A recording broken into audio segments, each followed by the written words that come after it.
Maria Tétis Nunes e o Marquês de Pombal na historiografia sergipana. Jorge Carvalho do Nascimento. Convivi com Maria Tétis Nunes desde que fui seu aluno na disciplina Cultura Brasileira, em 1977, quando era ainda estudante do curso de Direito da Universidade Federal de Sergipe.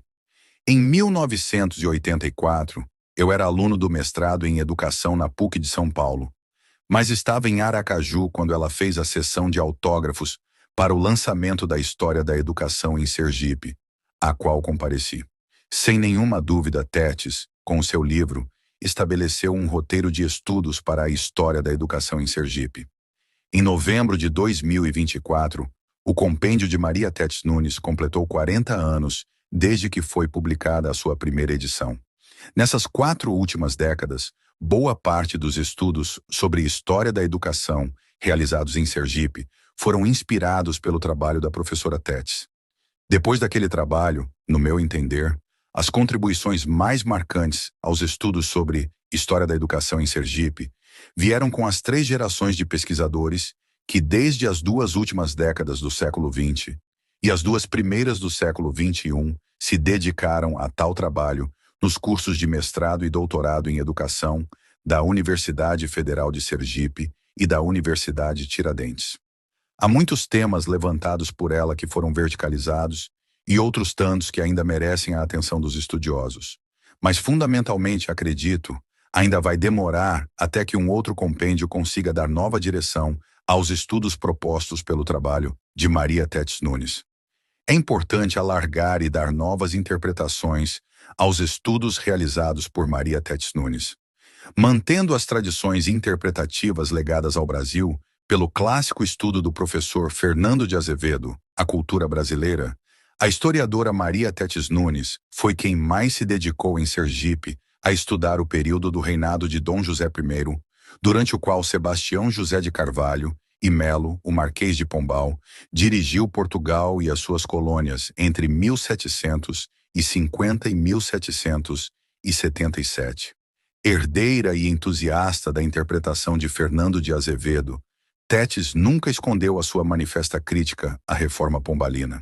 Contudo, pesquisadora que respeitava as fontes, esclareceu que, para a capitania de Sergipe del Rei, não ocasionaria, porém, maiores consequências a expulsão dos inacianos. Naquela época, sua população atingia pouco mais de 30 mil habitantes, espalhados pela capital, a cidade de São Cristóvão, fundada nos idos de 1590, e nas 4 vilas existentes: Santo Amaro das Brotas, Nossa Senhora, da Piedade do Lagarto, Santa Luzia do Rio Real e Santo, Antônio e Almas de Itabaiana. Maria Tétis Nunes morreu no dia 25 de outubro de 2009, aos 86 anos de idade. Ela trabalhou como professora e pesquisadora ininterruptamente durante 64 anos. Publicou mais de 10 livros, além de artigos e ensaios em revistas científicas. Nascida no município de Itabaiana, região do agreste do estado de Sergipe, concluiu o seu curso de graduação na Bahia aos 22 anos de idade. Na sua estreia como intelectual, concorreu à Cátedra de Geografia e História do Ateneu Sergipense, com a tese Os Árabes, sua contribuição à civilização ocidental, acerca da civilização árabe, na qual discutiu o islamismo, a literatura árabe, a arte muçulmana, a filosofia e a ciência árabes, além da influência muçulmana no Brasil.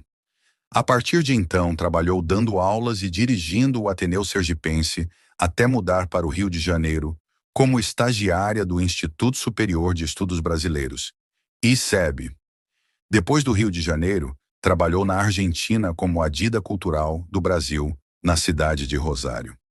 Ao retornar a Aracaju, voltou para o Ateneu e passou a atuar também na Faculdade Católica de Filosofia, até a fundação da Universidade Federal de Sergipe, onde ingressou em 1968. O seu primeiro texto foi publicado em 1945. Depois, em 1962, pela primeira vez ela se mostrou como historiadora da educação. O seu livro sobre o ensino secundário no Brasil foi recolhido pela ditadura militar e teve a sua circulação proibida em 1964. Em 1973, produziu o primeiro trabalho sobre a história de Sergipe.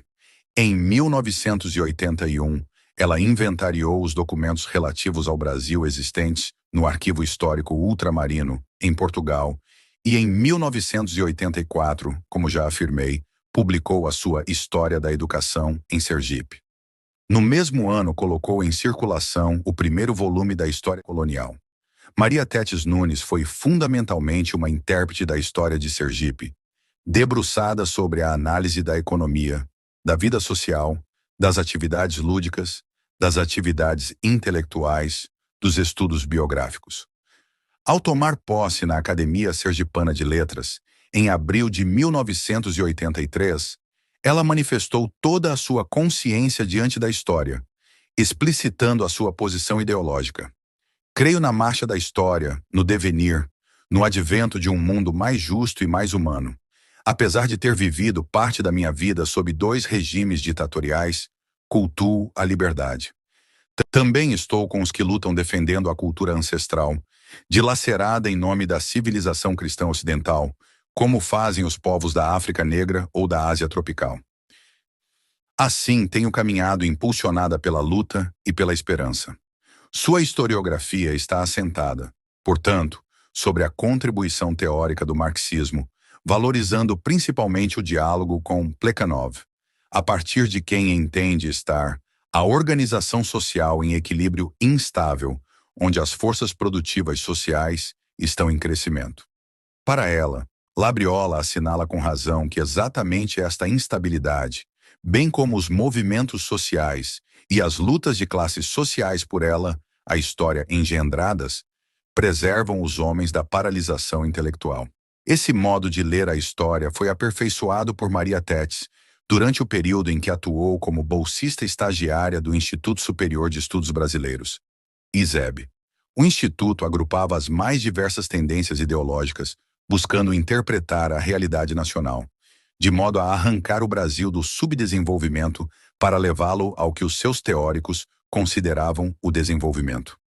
Certamente, para as reflexões acerca da história feitas por Tétis Nunes em tal período, foram muito importantes as contribuições oferecidas por Nelson Werneck Sodré, mas não é possível desconsiderar o peso dos estudos realizados no mesmo ISEB por Alberto Guerreiro Ramos, Álvaro Vieira Pinto e Ignácio Rangel. Não sem propósito, foi a eles que ela dedicou o seu livro Ensino Secundário e Sociedade Brasileira, publicado em 1962, resultante dos estudos que realizou no Rio de Janeiro. Alberto Guerreiro Ramos foi homenageado novamente em 1984, quando a autora colocou em circulação o livro História da Educação em Sergipe. A circulação de tal trabalho representou o momento de maior impulso nos estudos sobre História da Educação em Sergipe, não apenas pelo livro em si, mas também em face da sua posição no Departamento de História da Universidade Federal de Sergipe. Ela publicou uma grande quantidade de estudos e estimulou a realização de muitos outros. O seu livro História da Educação em Sergipe ainda é a única síntese produzida até hoje, referência obrigatória dentre os estudos sergipanos da área. Com Tétis Nunes, os pesquisadores sergipanos de História da Educação aprenderam a produzir interpretações de caráter marxista em seus textos.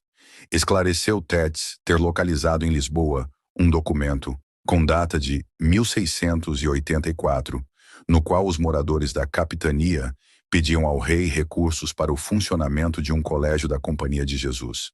A partir do achado, tomou a decisão de produzir a sua História da Educação e se lançou a levantar fontes documentais que lastreassem o seu ousado e muito bem-sucedido empreendimento acadêmico. A partir das suas investigações, tivemos a possibilidade de compreender as decisões de Estado e as práticas escolares em Sergipe antes do ato de 1820, firmado por Dom João VI, que deu autonomia política à capitania de Sergipe del Rei em relação ao governo da capitania da Bahia. Para Tétis, o ponto alto do período colonial inicial foi o da Reforma Pombalina, decorrente do Alvará de 28 de junho de 1759 de D. José Iruan, sob a influência do seu famoso e discutido ministro, o Marquês de Pombal. Página 19, que encerrou o monopólio que os discípulos de Inácio de Loyola, por mais de 2 séculos, exerceram na educação de Portugal e suas colônias de além-mar. Os jesuítas estavam em Sergipe desde 1575, no governo de Luís de Brito. Os pioneiros foram o Perche Gaspar Lourenço e o irmão João Salônio. Imediatamente, o Perche Gaspar Lourenço abriu na aldeia de São Tomé uma escola para crianças. Foi a primeira que houve em Sergipe e chamou-se Escola de São Sebastião. Como primeiro mestre, o irmão João Salônio tomou o cargo da Escola dos Moços, que foram a princípio 50 e depois chegaram a 100. Não obstante uma permanência de quase 200 anos em Sergipe, os jesuítas nunca ofereceram o ensino de humanidades por aqui, não obstante a existência de várias demandas encaminhadas pelos membros da Câmara de São Cristóvão. Percebe-se que não houve interesses dos inacianos em considerarem os interesses dos habitantes de Sergipe de aí estabelecerem um colégio onde fossem ministradas as letras humanas. A pesquisadora registrou a criação das aulas régias e do subsídio literário, bem como a nomeação dos primeiros professores que atuaram em Sergipe. Num estudo que fiz em 2010, me debrucei sobre as 2 cartas nas quais Luiz Antônio Verney analisou o ensino da língua portuguesa e criticou a gramática latina adotada no Brasil pelos padres jesuítas.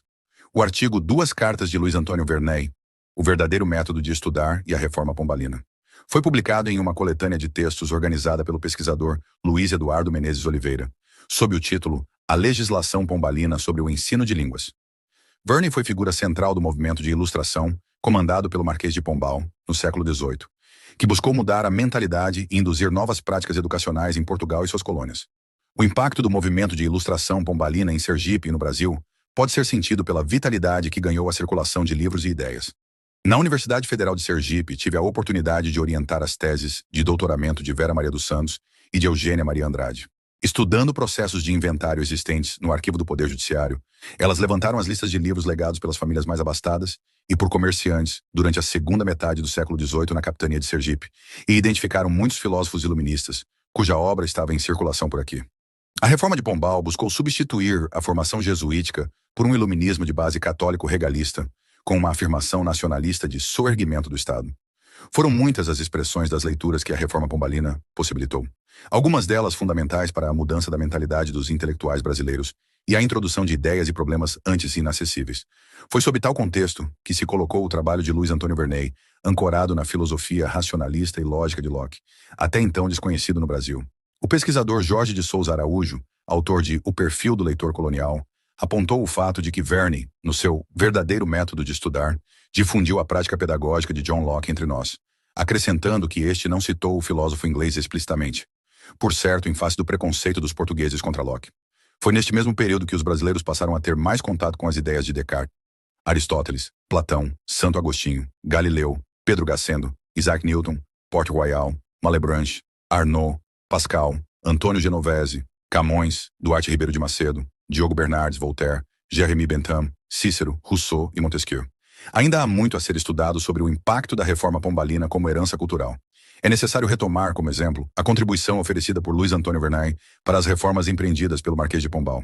Como é sabido, Verney foi certamente o intelectual que mais colaborou para o conjunto das convicções assumidas pelo secretário de Estado do Reino de Portugal durante o reinado de Dom José I, principalmente aquelas que possibilitaram o estabelecimento das aulas régias e da convocação dos concursos que são tomados como marco fundador da profissão docente no Brasil. Precisamos entender melhor o caminho que a reforma pombalina trilhou para substituir a formação jesuítica por um iluminismo de base católico-regalista que assumia o nacionalismo para reformar o Estado português. Este foi o caminho que serviu para difundir a pedagogia de Locke entre nós. Tudo isto num momento em que a colônia Brasil era o principal motor dinâmico da economia portuguesa. A partir de então, autores como Locke e Immanuel Kant começaram a ganhar prestígio no Brasil por viabilizarem a base empirista. As reformas da instrução primária e secundária promovidas pelo Marquês de Pombal, bem como a adoção de providências, como a realização de concursos para a admissão de professores que atuavam no Brasil aos quadros do Estado português, foram fundamentais para a organização do Estado brasileiro no século XIX.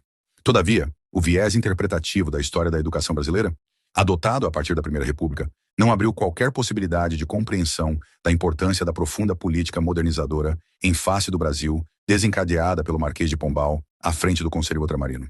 Desde a última década do século XX, vem crescendo o número de pesquisadores que buscam novas evidências para ressignificar essa história.